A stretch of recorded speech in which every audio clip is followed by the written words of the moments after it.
พระธรรมประจำวันของพระเจ้าการถึกพระเจ้าเฮ็ดให้สมบูรณ์แบบบ่สามารถจำกัดเพียงการสมบูรณ์แบบโดยการกินและดื่มพระธรรมของพระเจ้า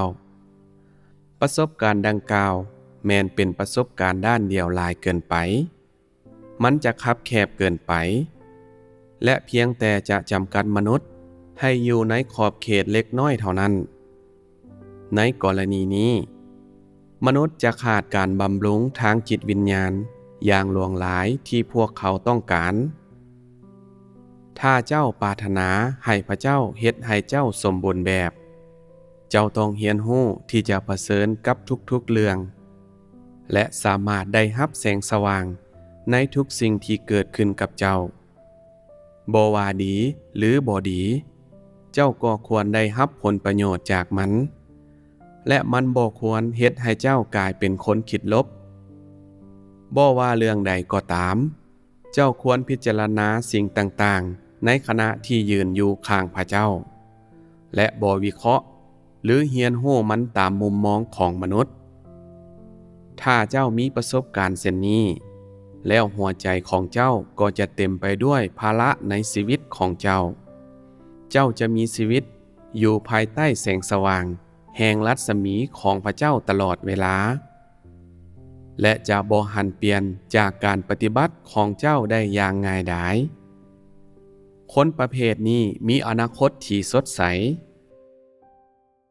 มีโอกาสหลายที่จะถูกพระเจ้าเฮ็ดให้สมบูรณ์แบบทุกอย่างขึ้นอยู่กับว่าพวกเจ้าแม่นผู้ที่ฮักพระเจ้าอย่างแท้จริงหรือบ่และเจ้ามีความเด็ดเดี่ยวที่จะให้พระเจ้าเฮ็ดให้เจ้าสมบูรณ์แบบหรือบ่ถูกรับโดยพระเจ้าและได้รับพระพรและมรดกของพระองค์หรือบ่เพียงแต่มีความเด็ดเดี่ยวเท่านั้นแม่นบ่เพียงพอพวกเจ้าต้องมีความรู้อย่างหลวงหลายบ่ดังนั้นพวกเจ้าก็จะหันเปลี่ยนในการปฏิบัติของพวกเจ้าอยู่ตลอดพระเจ้าเต็มใจที่จะเฮ็ดให้พวกเจ้าทุกคนสมบูรณ์แบบถึงว่าในตอนนี้หลายคนได้ยอมรับเอาภารกิจของพระเจ้ามาเป็นเวลาโดนนานแล้วก็ตามพวกเขาได้จำกัดตัวเองเพียงเพื่อชื่นชมในพระคุณของพระเจ้าและเพียงแต่เต็มใจยอมให้พระเจ้ามอบความสบายทางเนื้อหนังให้กับพวกเขาเท่านั้นแต่บ่ปรารถนาที่จะได้รับการเปิดเผยหลายขึ้นหรือสูงขึ้นนี่แสดงให้เห็นว่าหัวใจของมนุษย์ยังคงอยู่ข้างนอกอยู่เสมอถึงแม้นว่าภารกิจของมนุษย์การรับใช้ของเขาและหัวใจที่ฮักพระเจ้านั้นมีความบ่บริสุทธิ์เพียงเล็กน้อยก็ตามตราบใดที่แก่นแท้ภายในมนุษย์และเฉพาะความคิดล้าหลังของเขาแล้ว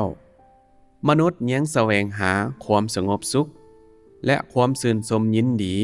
ของเนื้อหนังอยู่ตลอดเวลาและบ่ใส่ใจหยังเลยว่าเงื่อนไขและวัตถุประสงค์ของการถูกพระเจ้าเฮ็ดให้สมบูรณ์นั้นอาจมีหยังแด่ดังนั้นชีวิตของคนส่วนใหญ่แม้นยังหยาบซ่าและเสื่อมโทรมชีวิตของพวกเขาบ่มีการเปลี่ยนแปลงแม้นแต่น้อยเดียวพวกเขาบ่คำนึงถึงความศรัทธาในพระเจ้าว่าเป็นเรื่องสำคัญเลยมันเป็นคือกับว่าพวกเขาเพียงมีความศรัทธาเพื่อประโยชน์ของคนอื่นโดยบ่มีความใส่ใจและเฮ็ดไปแบบบ่สนใจดำรงอยู่อย่างบ่มีจุดหมายมีเพียงน้อยคนที่สามารถแสวงหาเพื่อเข้าสู่พระธรรมของพระเจ้าในทุกสิ่งได้รับสิ่งต่างๆอย่างอุดมสมบูรณ์กลายเป็นผู้ที่มีความหังมีหลายขึ้นอยู่ในเฮือนของพระเจ้าในปัจจุบันและได้รับพระพรของพระเจ้าหลายขึ้นถ้าเจ้าแสวงหาที่จะถูกพระเจ้าเฮ็ดให้สมบูรณ์แบบในทุกสิ่งและสามารถรับเอาสิ่งที่พระเจ้าให้คำมั่นสัญญาอยู่ในโลกนี้ถ้าเจ้าแสวงหาให้พระเจ้าเปิดแสงสว่างให้เจ้าในทุกสิ่ง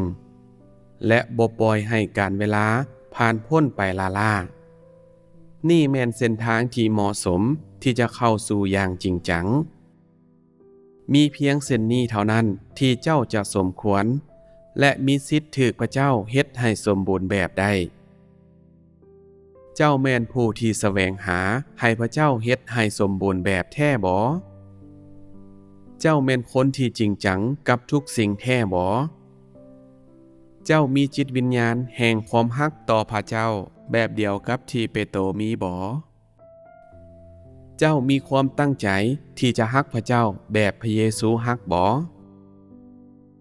เจ้าได้มีความเชื่อในพระเยซูมาเป็นเวลาหลายปีเจ้าได้เห็นบ่ว่าพระเยซูฮักพระเจ้าแนวใดพระเยซูแม่นผู้ที่เจ้าเชื่อแท้บ่เจ้าเชื่อในพระเจ้าที่แท้จริงของมื้อนี้บ่เจ้าเห็นบ่ว่าพระเจ้าที่แท้จริงที่เป็นมนุษย์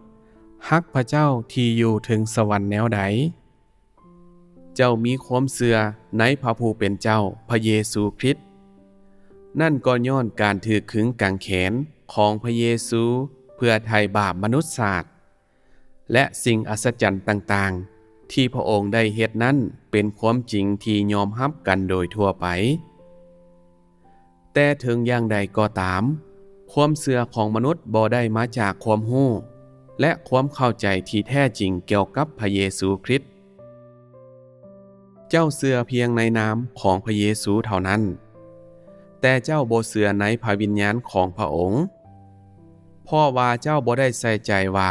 พระเยซูได้ฮักพระเจ้าแนวใดความเชื่อของเจ้าในพระเจ้าแม่นให้เดียงสาเกินไปถึงแม้นว่าเจ้าได้มีความเชื่อในพระเยซูมาเป็นเวลาหลายปีแล้วก็ตาม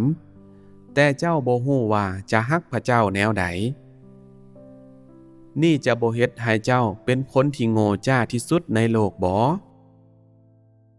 สิ่งนี้พิสูจน์ให้เห็นว่าหลายๆปีที่เจ้าได้กินอาหารของพระผู้เป็นเจ้าพระเยซูคริสต์อย่างให้ค่า